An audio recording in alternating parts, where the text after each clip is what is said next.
Municipal aided పాఠశాలల ఉపాధ్యాయులు health కార్డుల సౌకర్యం కోరుతూ కలెక్టరేట్ వద్ద ఈరోజు భారీ ధర్నా జరిగింది.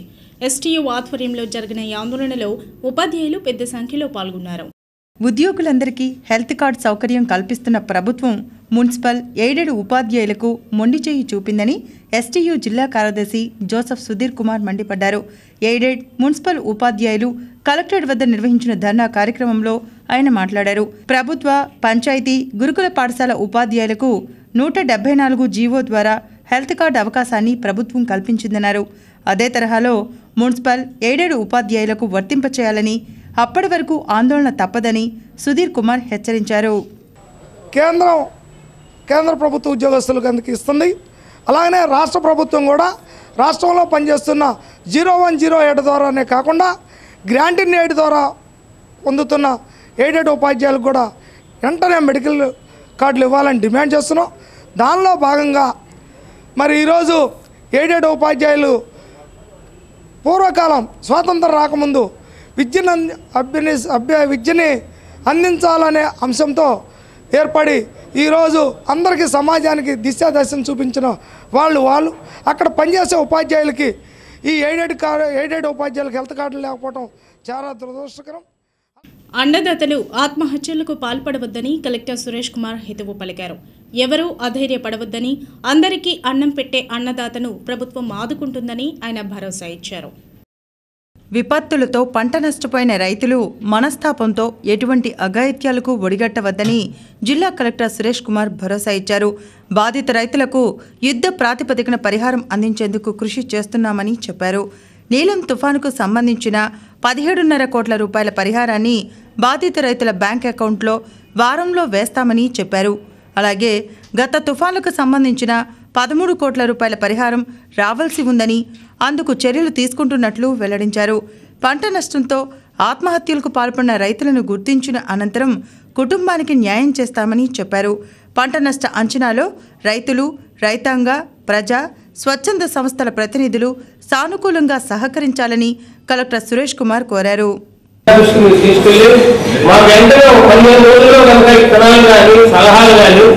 ఎందుకంటే ఇది విశాఖ వస్తుంది, అనుదాన కాటకల్లా వేస్తేనే రబీ పంటలు పొందుతాయి. అలాంటప్పుడు ఈ 4 పంటల్లో మినుము కానీ, సోయాబీన్ కానీ, నువ్వులు కానీ, శనగ కానీ, పెసర ఇలాంటి పైకి వేసుకున్నా మేము తొందరగా 3 నెలల్లో ఖర్చు తక్కువతోటి ఇబ్బందుల్లో ఉన్నాం కాబట్టి ఇది చేయగలుగుతాం. దీనికి కావాల్సిన రసాయన ఎరువులు కానీ, పురుగు మందులు కానీ మీరు కనుక సప్లై చేయగలిగితే చాలా రైతులు ముందుకు వచ్చి వెంటనే కొద్దిగా కోలుకోవడానికి అవకాశం ఉంది. అక్కడ పంట బాపట్ల, నిజాంపట్నం ఏరియాలో పంట పూర్తిగా పోయింది, వరన్నప్పటికీ కూడా. అలాంటి పరిస్థితుల్లో అక్కడ సైంటిస్టులు వెళ్ళి వాళ్ళు సజెస్ట్ చేసిన విత్తనాలు కూడా ఉన్నాయి. నెక్స్ట్ క్రాప్కి ఏం తీసుకోవాలా, ఎలాంటి డ్యూరేషన్ క్రాప్ తీసుకోవాలన్న దాని మీద సజెషన్స్ ఇచ్చిన తర్వాత ఆ ఏడీ గారు రైతులను సమావేశపరిచి రైతులను అడిగి మాకు MTU 10 విత్తనాలు 5 లోడ్లు అర్జెంటుగా కావాలంటే వితిన్ 24 అవర్స్లో మేము అక్కడ ప్లేస్మెంట్ చేయించడం జరిగింది. ఏడీ గారు మీ వెనకాల ఉన్నారు, అడగండి ఒకసారి. అండ్ వచ్చినాయా నిజాంపట్నం వచ్చినాయి, బాపట్ల కూడా పెడతాము. దానికి ఏం చేస్తామని అందరూ కలిసి ఆలోచించి ప్రయత్నం చేయాల్సిన అవసరం ఉంది. దానిలో అంటే ఏం చేసినా అది పూర్తిగా కావడం లేదని మనం చెప్పవచ్చు, కానీ దానికి ఆత్మహత్య కాదు పరిష్కారం అనే మొట్టమొదటి పోయిందే మనం అందరూ చెప్పాల్సిన అవసరం ఉంది. ఇది ఒకటి. రెండో పాయింట్ ఏంటంటే ఇప్పుడు చాలా చోట్ల నేను కూడా ముందు పనిచేసిన జిల్లాలో ఇక్కడ కూడా గమనించడం జరిగింది. ఇప్పుడు కొంతమంది ఈ రకంగా ఆత్మహత్యలకు పాల్పడుతున్నారు, కొంతమంది నిజంగా ఈ యొక్క పంట నష్టం కారణం కావచ్చు, కానీ ఎక్కువ మంది కూడా ఎన్క్వైరీ చేసేటప్పుడు దీనితో పాటు పంట వేసుకోవడం వలన జరిగిన నష్టంతో పాటు ఇతర కారణాలు కూడా ఉన్న వాళ్ళే ఎక్కువగా ఆత్మహత్యలకు పాల్పడుతున్నారు. కనీస వేతనం కోరుతూ ప్రభుత్వ ఆసుపత్రి కాంట్రాక్ట్ కార్మికులు సాగిస్తున్న సమ్మె ఆందోళనకు చేరుకుంది. ఈ సందర్భంగా అధికారులకు మంచి బుద్ధి ప్రసాదించాలని కోరుతూ కార్మికులు సెయింట్ జోసెఫ్ చర్చిలో ప్రత్యేక ప్రార్థనలు జరిపారు. కనీస వేతనం అందించకుండా కార్మికుల పొట్టకొడుతున్న ప్రభుత్వ ఆసుపత్రి అధికారులకు క్రీస్తు సద్బుద్ధి ప్రసాదించాలని సిఐటియు నేత నళినీకాంత్, ఏఐటియుసి నేత వెంకటేశ్వర్లు ఆకాంక్షించారు. జీజీహెచ్ కాంట్రాక్ట్ కార్మికులతో కలిసి సెయింట్ జోసెఫ్ చర్చిలో ప్రత్యేక ప్రార్థనలు జరిపారు. ఈ సందర్భంగా నళినీకాంత్, వెంకటేశ్వర్లు మాట్లాడారు. కార్మికులకు న్యాయం జరిగే వరకు సమ్మె సాగుతుందని హెచ్చరించారు. ఈ మధ్య కాలంలో మున్సిపల్ కాంట్రాక్ట్ కార్మికులు 4 రోజుల పాటు సమ్మె చేసి ఇప్పుడు దాకా ఇస్తున్నట్టు 6,700 రూపాయల జీతాన్ని 12,500 రూపాయలకు పెంచాలని చెప్పి పోట్లాడి ప్రభుత్వం నుండి లిఖితపూర్వకంగా అంగీకారం తీసుకున్నారు. ఎప్పుడైతే ప్రభుత్వ ఉద్యోగులకి పిఆర్సీ అమలవుతుందో ఆ రోజు నుండి 12,500 రూపాయలు ప్లస్ డిఏ ఇస్తామని చెప్పి ప్రభుత్వం లిఖితపూర్వకంగా ఒప్పుకుంది. మరి మున్సిపాలిటీలో పనిచేస్తున్న కాంట్రాక్ట్ కార్మికులు పోరాట సాధించుకున్న దాన్ని జీజీహెచ్లో పనిచేసినటువంటి పారిశుద్ధ్య కాంట్రాక్ట్ కార్మికులకి ఎందుకు ఇవ్వరని చెప్పి మేము డిమాండ్ చేస్తూ ఉన్నాం. అందుకనే పారిశుద్ధ్య కార్మికులు జీజీహెచ్లో పనిచేస్తున్నా, మున్సిపాలిటీలో పనిచేస్తున్నా, లేదా ఇంకెక్కడ పనిచేస్తున్నా అందరికీ ఒకే రకమైన వేతనం అమలు చేయాలని సెంట్ జోసెఫ్స్ కాన్వెంట్లో ఉన్నటువంటి చర్చిలో కార్మికులందరూ ప్రార్థన చేసి కనీస వేతన చట్టాన్ని అమలు చేసేదానికి అధికారులకు మంచి బుద్ధి ప్రసాదించాలని చెప్పి విజ్ఞాపన చేయడం కోసం ఈ ప్రిమిసెస్లోకి రావడం జరిగింది. మరి ప్రభుత్వం మరి చర్చిల్లో కానీ, గుడుల్లో కానీ, మసీదుల్లో కానీ పనిచేసేటటువంటి కార్మికులకు కూడా కనీస వేతన చట్టాన్ని అమలు చేయడం అనేది జరుగుతుంది. మరి తిరుపతి పుణ్యక్షేత్రంలోనే 10,000 మందికి పైబడి కాంట్రాక్టు కార్మికులకి ఈ నెల 8న బోసుబొమ్మ సెంటర్లోని మా అడ్వాన్స్డ్ డయాగ్నోస్టిక్ అండ్ రీసెర్చ్ సెంటర్లో ఉచిత రొమ్ము క్యాన్సర్ స్కానింగ్ శిబిరం జరగనుంది.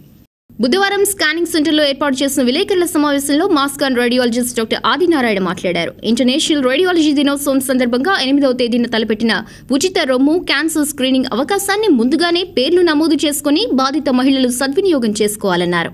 రొమ్ములో గడ్డలు, నొప్పి, చీము కారడం, కుటుంబ రొమ్ము క్యాన్సర్ ఉన్నవారు ఈ స్క్రీనింగ్కి అర్హులని ఆదినారాయణ వివరించారు.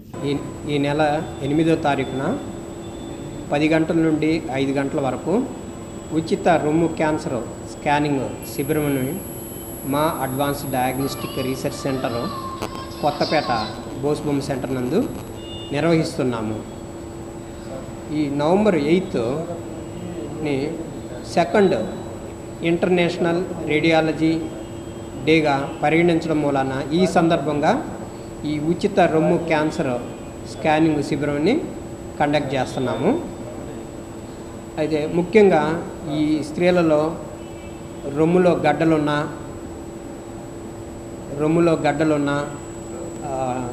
వాళ్ళ ఫ్యామిలీలో మదర్కి లేదా అమ్మమ్మకి క్యాన్సర్తో చనిపోయినా, లేదంటే రొమ్ము నుండి చీము వస్తున్నా, ఇలాంటి వాళ్ళు ఈ స్కానింగ్ చేయించుకోవడానికి అర్హులు.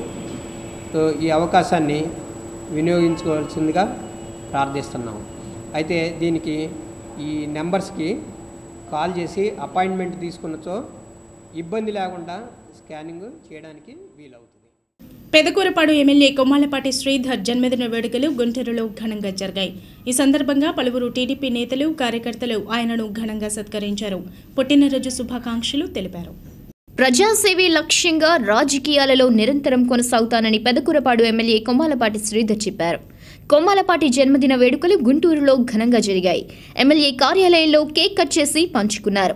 పలువురు టీడీపీ నేతలు, కార్యకర్తలు పూలమాలలతో సత్కరించి శ్రీధర్కి పుట్టినరోజు శుభాకాంక్షలు తెలిపారు.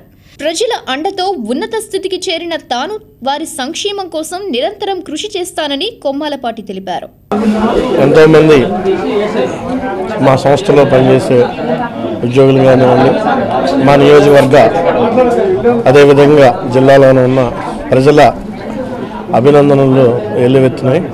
దీనికి వారికి నా హృదయపూర్వక ధన్యవాదాలు, పెద్దలకు పాదాభివందనాలు.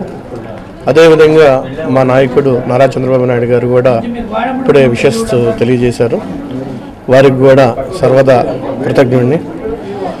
వారి ఆశయ సాధన కోసం చిత్తశుద్ధితోటి తెలుగుదేశం పార్టీలో పనిచేస్తానని నేను తెలియజేస్తున్నాను. అదేవిధంగా నా నియోజకవర్గ ప్రజానీకానికి ఇప్పుడు వాణిజ్య ప్రకటనలు.